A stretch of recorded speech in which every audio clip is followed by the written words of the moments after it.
Basic course में सर्व आत्माओं का पिता एक है।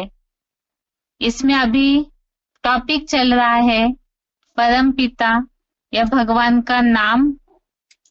उस संबंधित कल हमने समझा कि मनुष्य आत्माओं के नाम शरीर पर होते हैं। परम पिता का जो नाम है शिव, ये आत्मा का नाम है और वो गुण कर्तव्यवाचक नाम है। शिव अर्थात ही कल्याणकारी। और ये जो नाम है शिव, ये कोई खास एक धर्म विशेष से जुड़ी हुई बात नहीं है कि कोई कहे कि यहाँ तो सिर्फ हिंदू धर्म के बारे में ही बताया जा रहा है। ऐसी बात नहीं है।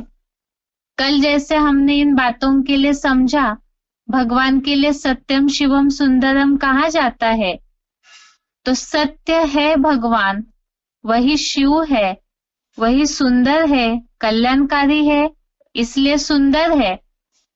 उनके इस गुण की महिमा सिखों में भी है। सत नाम है सी भी सत, हो सी भी सत। क्रिश्चियंस भी इस बात को मानते हैं, गॉड इज ट्रूथ। अर्थात ही शिव का जो कार्य है कल्याणकारी, ये उनका गुणवाचक कर्तव्यवाचक नाम है। अभी आज देखते हैं कि मनुष्य आत्माओं का नाम और परम पिता के नाम में क्या अंतर है। जैसे कि अभी तक हमने समझा, कलयुग में तो वास्तव में मनुष्यों के नाम जो होते हैं वैसे उनके काम होते नहीं, क्योंकि कलयुग में तो विपरीत दिशा में है लोग। तो इसीलिए ही मनुष्यों के नाम जो है उनके शरीर के आधार पर पड़ते हैं। शरीर बदला तो नाम भी बदला। जैसे कि हम जानते हैं, आत्मा के लेसन में हमने समझा, प्रकृति के 3 गुणों के कारण मनुष्य बरबसी जन्म मरण के चक्र में आते हैं। और इस कारण जब अलग अलग जन्म लेते हैं, अर्थात अलग अलग शरीर धारण करते हैं, तो शरीर बदला तो नाम भी बदलता रहता है। लेकिन परम पिता या भगवान के बारे में ऐसे नहीं है। उनका नाम बदलता नहीं है, क्योंकि उनकी तो आत्मा का नाम है। ऐसे क्यों? क्योंकि इसके पहले हमने भगवान के बारे में, परम पिता के बारे में ये जाना है कि भगवान तो अजन्मा है। गीता के श्लोकों में भी इस बात का उल्लेख है। जैसे कि 4 अध्याय का 6वां श्लोक, अध्याय 4 का श्लोक नंबर 6, जिसमें अजोपि सन्वयात्मा, इस श्लोक में इस बात का उल्लेख है कि भगवान अजन्मा है, अगर्भा है।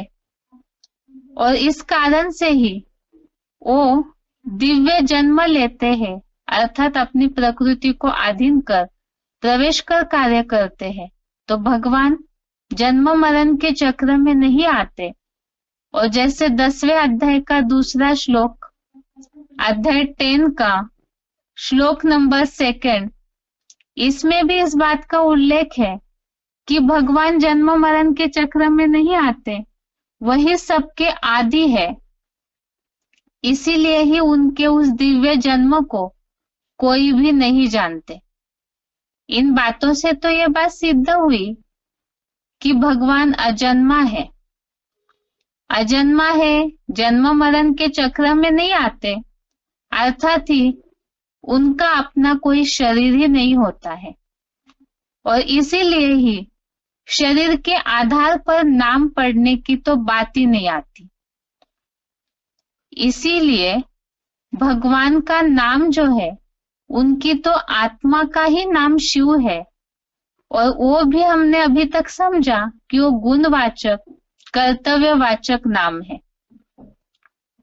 और जन्म मरण के चक्र में नहीं आते, तो आत्मा का नाम शिव है। इसीलिए ही उनका नाम कभी बदलता नहीं है, जिसके लिए कहा जाता है कि वो सदा शिव, अर्थात ही सदैव कल्याणकारी है। मनुष्यों के लिए तो हमने देखा कि मनुष्यों के शरीर बदलते हैं, प्रकृति का असर होता है, तो इसीलिए उनके गुणों में ऊपर नीचे होते रहता है, पाप पुण्य होते रहते हैं। इसलिए कर्तव्य के आधार पर मनुष्यों के नाम की बात ही नहीं। लेकिन परम पिता के ऊपर कोई वो निर्लेप है, कोई लेप छेप नहीं चढ़ता, क्योंकि वो जन्म मरण के चक्र में नहीं आते, तो उनका कार्य सदैव ही कल्याणकारी है। और इसीलिए ही सदाशिव अर्थात ही सदैव कल्याणकारी, सदैव शुभ करने वाले।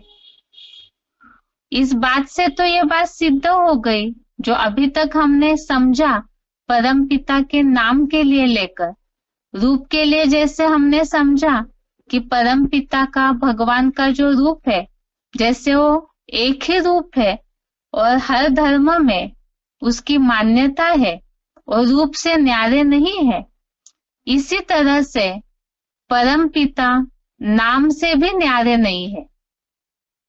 परंतु उनका जो नाम है वो हम सभी मनुष्यों के नामों से न्यारा है। सभी मनुष्यों के नाम से न्यारा कैसे? ऐसे ही जैसे मनुष्यों के नाम शरीर के आधार पर पड़ते हैं, वो बदलते रहते, और परम पिता का नाम आत्मा का ही नाम शिव है, इसीलिए ही वो सभी मनुष्यों के नामों से न्यारा है, और उनका जो कर्तव्य है, उनके जो गुण है, वो भी सबसे न्यारे है, तो उनका नाम भी न्यारा हो गया। इसीलिए ही मनुष्यों का नाम और परम पिता के नाम में यही अंतर भी है और यही न्यारापन भी है।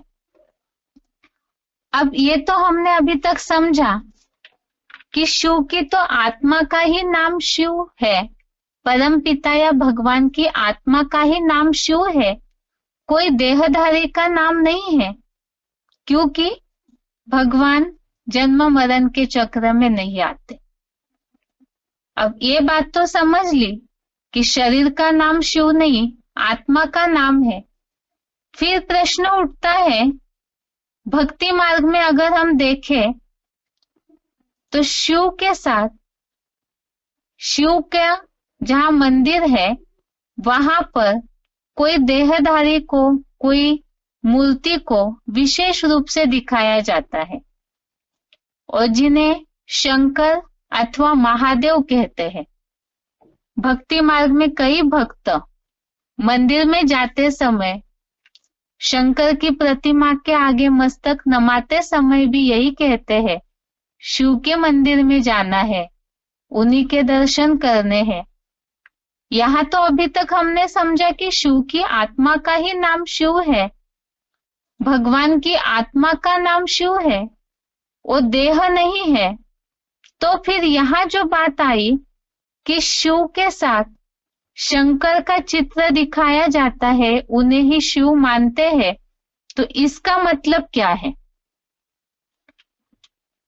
वास्तव में जिन्हें शंकर कहते हैं वो शिव नहीं है। शंकर अलग व्यक्तित्व है और शिव अलग है। अगर अलग है तो फिर क्या अलगाव है? और फिर भक्त लोग शिव और शंकर को मिलाकर एक क्यों करते हैं? इस बात को तो हम आगे समझेंगे ही। ये बहुत एक विस्तार का टॉपिक है कि शिव शंकर को एक क्यों दिखाया, वो अलग अलग है तो कैसे। लेकिन यहाँ खास बात चल रही है कि भगवान शिव जो है, परम पिता जो ऊंच ते ऊंच है, उनका अपना कोई देह नहीं होता है। यहाँ बात चल रही है कि फिर शंकर को जो मिलाया हुआ है, लेकिन शंकर अलग व्यक्तित्व है। जैसे इस बात को समझने के लिए हम देखेंगे, शंकर का जहां नाम लेते हैं तो विशेष करके त्रिदेवों में से एक है महादेव शंकर। यहाँ जहां बात आई त्रिदेव, तो यहाँ देवता कहाँ गया है? भगवान नहीं। और दूसरी बात, जैसे कि शंकर का नाम लेते समय कहते हैं देव देव महादेव, इसका मतलब यह है कि शंकर जो देवता है, महादेव है, महान देवता है, सो अलग बात, लेकिन शंकर का जो व्यक्तित्व है वो भगवान नहीं है। यहाँ एक खास बात इस टॉपिक में समझने की है कि भगवान और देवता, इसमें अंतर है। देवताओं को भगवान नहीं कहा जा सकता है। खास इस बात को यहाँ समझना है कि वास्तव में भक्ति मार्ग में कई भक्त अंधश्रद्धा से या पूरी बात को न जानने के कारण देवताओं को ही भगवान समझने लगे। जैसे कि इसके पहले भी हमने देखा, राम को भी भगवान समझते हैं, श्री कृष्ण को भी भगवान समझते हैं, हनुमान को भी भगवान समझ लेते हैं। लेकिन ये बात तो पहले भी क्लियर की है, जैसे राम है, श्री कृष्ण है, हनुमान है, यदि वे देवता होते तो उन्हें फिर ज्योतिर्लिंग की पूजा करते हुए कैसे दिखाया? जैसे हनुमान को श्री राम की पूजा करते हुए दिखाया, अव्वल नंबर भक्त के रूप में दिखाते हैं, और श्री राम को रामेश्वरम में ज्योतिर्लिंग की पूजा करते हुए दिखाया, गोपेश्वरम में श्री कृष्ण को पूजा करते हुए दिखाया। जबकि भगवत गीता का प्रूफ हमने देखा, 7वें अध्याय के 7वें श्लोक का जो उल्लेख है, अध्याय 7 का श्लोक नंबर 7 में जो उल्लेख है, मत्तः परतरम नास्ति, उसमें जो उल्लेख आया हुआ है कि मेरे से श्रेष्ठतर तो इस दुनिया में, इस संसार में कुछ भी नहीं है। तो भगवान ही सुप्रीम अथॉरिटी है, ऊंच ते ऊंच है, वो अन्य किसी की पूजा कैसे कर सकते हैं? अगर भगवान किसी की पूजा कर रहे, किसी के आगे झुक रहे, इसका मतलब उनसे ऊंच कोई है। अर्थात ही परम पिता या भगवान सुप्रीम अथॉरिटी वो वास्तव में ऊंच से ऊंच है, और उनसे नीचे जो होंगे वो देवताएं हैं। भगवान किसी की पूजा कैसे कर सकते हैं? इसी बात से ये बात सिद्ध हो गई कि वास्तव में देवताएं अलग है और भगवान अलग है, और भगवान एक ही है। इस बात को ये समझते हैं, जैसे कि शास्त्रों में देवता और भगवान का अंतर हमें पहले जानना जरूरी है, ताकि कई भक्तों को ये बात क्लियर हो जाए कि भगवान वास्तव में एक ऊंच ते ऊंच और श्रेष्ठ ते श्रेष्ठ हस्ती है, और देवताएं उनसे नीचे है। मान्यता है देवताएं अच्छे कर्म करने वाले हैं, लेकिन भगवान एक ही और श्रेष्ठ ते श्रेष्ठ है। इसी बात को यदि हम भक्ति मार्ग के हिसाब से देखेंगे तो 33 करोड़ देवताएं कहे जाते हैं, और भगवान के लिए तो कहते हैं गॉड इज वन, सबका मालिक एक है। अब यही देवताएं और भगवान के बीच में क्या अंतर है, उसे हम कल के क्लास में देखेंगे। आज के लिए श्लोक क्लास यहाँ तक ही। ओम शांति।